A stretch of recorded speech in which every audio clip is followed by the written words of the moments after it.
Gold trusted gold buyers మీరు తాకట్టు పెట్టిన బంగారాన్ని విడిపించి ఈ రోజు ఉన్న మార్కెట్ ధరకు కొనబడను.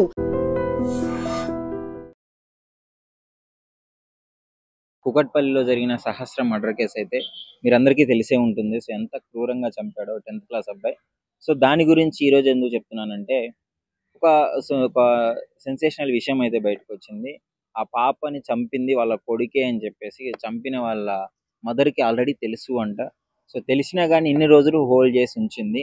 సో ఆ రోజు చంపిన తర్వాత ఆ రోజే అడిగిందంట, వాళ్ళ మదర్ గట్టిగా అడిగిందంట. సో అప్పుడే తెలిసిపోయింది, ఇన్ని రోజులు కాపాడుకుంది వాళ్ళ కొడుకు శిక్ష పడకుండా. అదే కన్సర్న్, అదే ప్రేమ, అదే చెడిపోక ముందు కొడుకు ఇట్లా తప్పుదోవలు పట్టి ఈ విధంగా తయారవ్వక ముందు ఉండుంటే ఈ రోజు ఇంత పెద్ద ఇన్సిడెంట్ జరిగేది కాదు. సో అసలు దాని మీద పేరెంట్స్ బాధ్యత ఎలా ఉంది? రీసెంట్గా మైనర్స్ ఇలాంటి డెసిషన్స్ తీసుకోవడం పైన, చచ్చిపోవడము, చంపడము, ఇలాంటి వాటిపైన పేరెంట్స్ ఏ విధంగా అబ్జర్వ్ చేయాలి అని చెప్పేసి కొంతమంది పబ్లిక్ని అయితే అడిగి తెలుసుకున్నాం. నమస్కారం అండి. చెప్పండి, ఈ సహస్ర పాప మర్డర్ కేసు తెలుసు కదా. సో చంపిన వ్యక్తి వాళ్ళ మదర్కి తెలిసినా కూడా ఇన్ని రోజులు కాపాడింది, దాని గురించి ఏమంటారు? అసలు పిల్లలకి ఫస్ట్ మెయిన్ మొబైల్స్ ఇచ్చి ఖరాబ్ చేసేస్తారు. ముందు బాధ్యత అనేది లేదు. ముందు పిల్లల్ని ఎలా చూసుకోవాలనేది వాళ్ళకి తెలియాలి, వాళ్ళు చూసుకుంటూ ఉండాలి. అంతేగాని వదిలేసి ఇష్టం వచ్చినట్టుగా మాట్లాడడం, అవి ఇవి చేయడం వల్ల ఈరోజు ఇంత దారుణం జరిగింది. ఆమె కనుక ఫస్ట్ నుంచి కనుక కరెక్ట్గా ఉన్నట్టయితే ఈరోజు ఆ పాప బతికి ఉండొచ్చు. కానీ నేను ఒకటే చెప్తున్నాను ఏంటంటే, పిల్లల్ని కొంచెం రెస్పాన్సిబిలిటీగా చూసుకోవడం బెటర్ అని. ఎందుకంటే ఈ టైం బాగాలేదు, గంజాయి కొట్టుకుంటూ అది చేసి ఆ మత్తులో ఏం చేస్తున్నారో వాళ్ళకి అర్థం కాక చాలా చిరాగ్గా, అంటే పెద్ద చిన్న లేకుండా మాట్లాడటం, అదొక రకంగా ప్రవర్తించటం. మంచి చెప్పినా కాన్షియస్ గా వాళ్ళు తీసుకోవట్లేదు. నేనంట ఇలా అంటారా, అమౌంట్ ఇవ్వకపోతే ఏమన్నా పగలు కొట్టడం, ఇంట్లో పిచ్చి పిచ్చిగా చేయటము, లేకపోతే ఎటు వెళ్తున్నారో తెలియట్లేదు, మళ్ళీ వెళ్ళిపోయి ఫోన్ స్విచ్ ఆఫ్ చేసుకోవటం, మళ్ళీ టెన్షన్ పెట్టడం. ఇవన్నీ కాకుండా ఒక పేరెంట్స్ గా మనం రెస్పాన్సిబిలిటీగా వాళ్ళని చూసుకుంటూ వాళ్ళకి ఏం కావాలో ఇస్తున్నా కూడా వాళ్ళు ఇలా చేస్తున్నారంటే ఇంకా మనం ఎంత కేర్ గా ఉండాలో చూసుకోవాలని నేను అనుకుంటున్నాను. వాళ్ళతో కూడా మన ఇంట్లో విషయాలు చెప్పుకుంటూ, ఇది కాదు అదమ్మా అని చెప్తూ ఉంటే వాళ్ళ మైండ్ కూడా కొంచెం బాగుంటుందని నేను అనుకుంటున్నాను. దయచేసి పేరెంట్స్ అందరికి, ఆల్మోస్ట్ పేరెంట్స్ అందరికి చెప్తున్నాను, మన పిల్లల మధ్య చాలా రెస్పాన్స్ గా ఉండండి. ఇప్పుడున్న పిల్లలు అప్పట్లా లేరు. దయచేసి ఆ శాస్త్ర పాపని తెలిసి కూడా అన్ని చేశారు, మీకు నేను మళ్ళీ ప్రత్యేకంగా చెప్పక్కర్లేదు. సహస్ర కుకట్పల్లి మర్డర్ తెలుసు కదా. తెలుసు. ఆ ఇన్సిడెంట్ లో 10th క్లాస్ బాబు చంపడం జరిగింది. సో బాబును దాచిపెట్టారు వాళ్ళ మదర్ కూడా, ఒక న్యూస్ వస్తుంది తెలిసి కూడా అని చెప్పేసి. సో దాని గురించి మీరు ఏమనుకుంటారు? 10th క్లాస్ బాబు అంటే మాక్సిమం 14 సంవత్సరాలు ఉంటాయేమోనండి అబ్బాయి వయసు. 14 సంవత్సరాల పిల్లోడు ఇంట్లో ఉండి స్కూల్కి వెళ్తున్నాడు, వస్తున్నాడు, రోజు ఎవరితో ఆడుతున్నాడు, తల్లిదండ్రులు ఆ మాత్రం గమనించలేదంటారా? లేకపోతే తల్లిదండ్రులే తెలిసి ఉండే కావాలని హత్య చేయించారంటారా? నాకు తెలిసి ఏంటి ఈ మధ్య కాలంలో ఎక్కువగా మైనర్లు అంటే సూసైడ్ చేసుకోవడము, ఒకటి ఇంట్లో నుంచి వెళ్ళిపోవడము, లేదా ఇట్లా మర్డర్లు చేయడము. సో ప్రాబ్లం ఎక్కడ వస్తుంది? తల్లిదండ్రుల పెంపకంలోనే వస్తుంది. పిల్లలకి స్వేచ్ఛనిచ్చేయడం వల్ల వస్తుంది. పిల్లలకి ఇప్పుడు పక్కన వాళ్ళకి పిల్లోడికి బైక్ ఉందండి, లేకపోతే ఇటు పక్క వాళ్ళ పిల్లోడికి కారు ఉంది, వాళ్ళకి 4 అంతస్తుల బిల్డింగ్ ఉంది, వీళ్ళకి 4 అంతస్తుల బిల్డింగ్ ఉంది, మనకు లేదు. ఎలా అయినా మనం సంపాదించాలి. మన కొడుకుని వాళ్ళకంటే పెద్ద కారులో తిప్పాలి, లేకపోతే వీళ్ళకంటే పెద్ద బండి ఇవ్వాలి మన అబ్బాయికి. వాళ్ళ అబ్బాయి ఐఫోన్ వాడుతున్నాడు 1,00,000 రూపాయలది, మన అబ్బాయికి 2 లక్షల ఐఫోన్ కొనియాలి. అంటే మన పిల్లలు రిచ్ గా ఉండాలి సమాజంలో, వాళ్ళకంటే ఎందులోనూ తక్కువగా ఉండాలని చూసే ఎదవ మెంటాలిటీ ఉంది చూసారా? దాని వల్ల ఇలాంటి పనికిమాలని అన్ని జరుగుతున్నాయండి. సమాజాన్ని భ్రష్టు పట్టిస్తున్నారు ఎలాంటి తల్లిదండ్రులు ఉండి. ఎవరైనా, నేనైనా, మీరైనా, ఎవరైనా సరే పిల్లలకి ఫోన్లు ఇచ్చేటప్పుడు, లేకపోతే ఫ్రీడమ్ ఇచ్చేటప్పుడు ఇవ్వాలండి. ఎక్కడ ఇవ్వాలో అక్కడే ఇవ్వాలి. అలాగని పశువుల్లాగా బంధించేసి పిల్లల్ని రూముల్లో పెట్టి, లేకపోతే అనుదినం టార్చర్ పెట్టుకుంటూ కొట్టుకుంటూ భయం చెప్పమని కాదు. ప్రతిసారి పిల్లలకి టైం ఇవ్వాలి. తల్లిదండ్రులు పనిలో పడిపోయి ఎవరి డ్యూటీలు కాళ్ళకి వెళ్ళిపోయి ఫోన్లు ఇచ్చేసి వాడుకోవడానికి డబ్బులు ఇచ్చేసి ఎక్కువగా చూసి దాన్ని ప్రిపేర్ అయ్యి ఒక పేపర్ మీద లెటర్ రాసి మరి ప్లానింగ్ తో సహా వెళ్ళి చంపాడంట. ఆ పేపర్ మీద ప్లాన్ రాసుకుని 6 పాయింట్లు రాసుకుని మరి పిల్లని చంపాడంటే ఈ పిల్లోడు ఎప్పటి నుంచి ఏం వీడియోలు చూస్తున్నాడు? అంటే ఏదైనా విలన్ గా ఏమైనా ట్రై చేద్దాం అనుకుంటున్నాడేమో సినిమాలో గట్లా. ముందు నుంచే రియల్ గా చేసేసాడు అనమాట.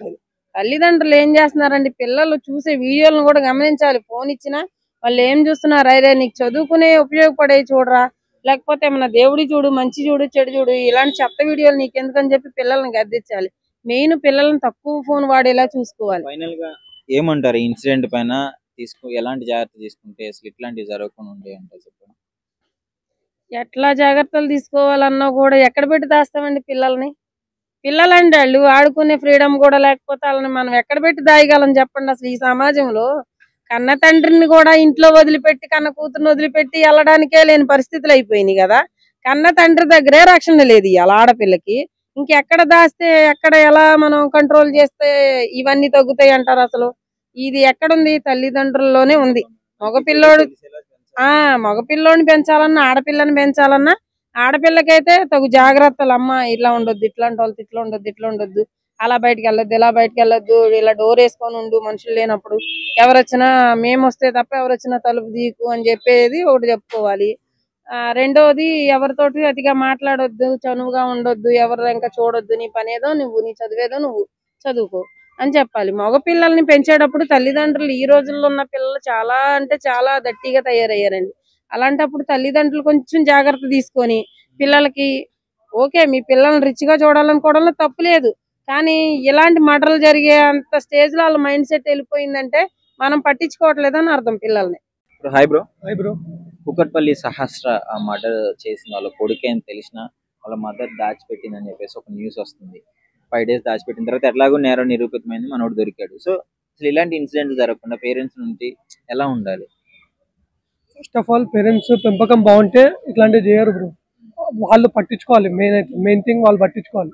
వాళ్ళు పట్టించుకోకపోతే ఇట్లనే ఇంకా ఏదో ఒకటి అవుతూ ఉంటాయి, సైబర్ క్రైమ్స్ అవుతూ ఉంటాయి. మనోడు దొంగతనాలు చేసేవాడు అని చెప్పేసి తెలుస్తుంది. అదేదో ఫస్ట్ లోనే దండించుంటే ఇప్పటి వరకు వచ్చేది కాదు కదా.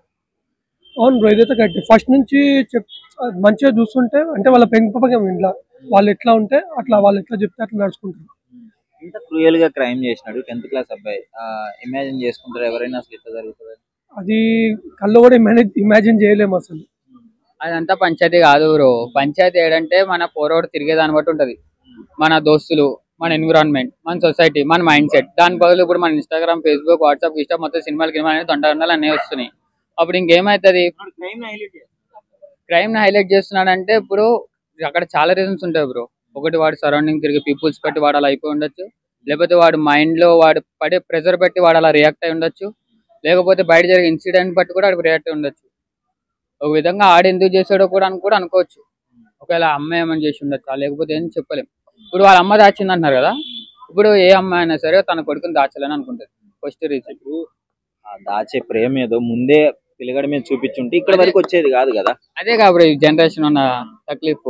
పిల్లలు ఏం చేస్తున్నారని చెప్పి పేరెంట్స్ పట్టించుకోవట్లేదు. పేరెంట్స్ ఒకవేళ లాగి వాళ్ళ రెండు ముందరైతే మా ఇంట్లో బయటకు పోతే 6 దాటిందంటే మా నన్ను కాలు చేతులు దగ్గర ఇంగేవాడు చెప్పాలంటే. ఇప్పుడు పిల్లలు అట్లా కొడితే పడట్లేదు. ఫస్ట్ ఆఫ్ ఆల్ నువ్వు నన్ను కొట్టడం ఏంటంటే రివర్స్ అయిపోతున్నారు.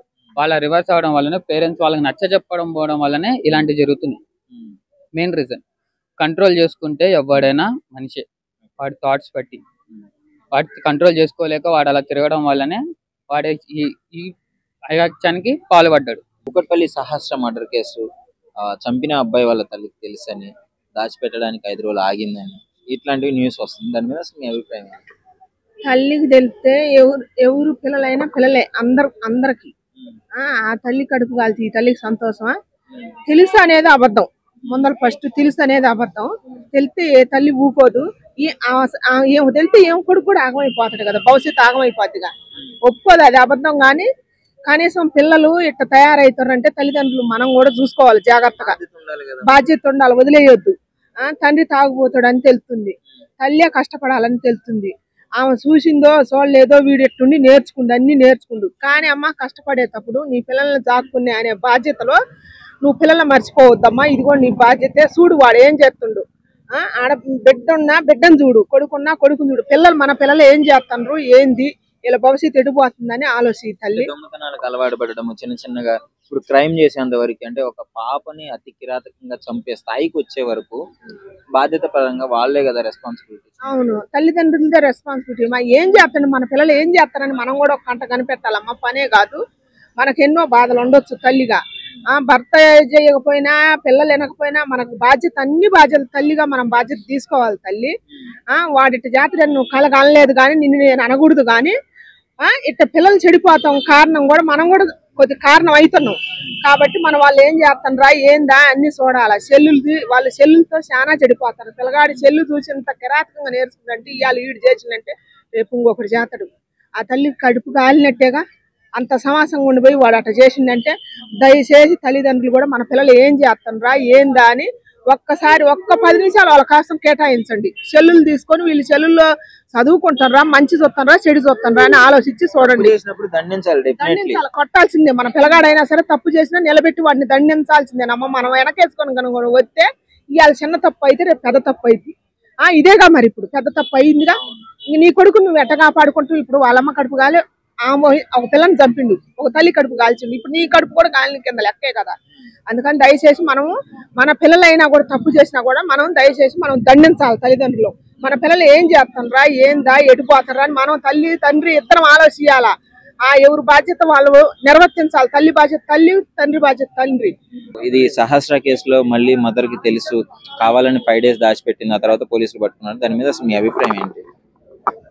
ఏదేమైనా పుత్రవాత్సల్యం అంటారు కదా, ఆ కార్యక్రమంలో భాగంగా ఏదో కాపాడు ఉంటుంది. ఇప్పుడున్న పరిస్థితిలో పోలీస్ కేసుని తప్పించుకోవాలంటే చాలా కష్టం. ఏ మర్డర్లు చేసినా, ఏ తప్పు చేసినా.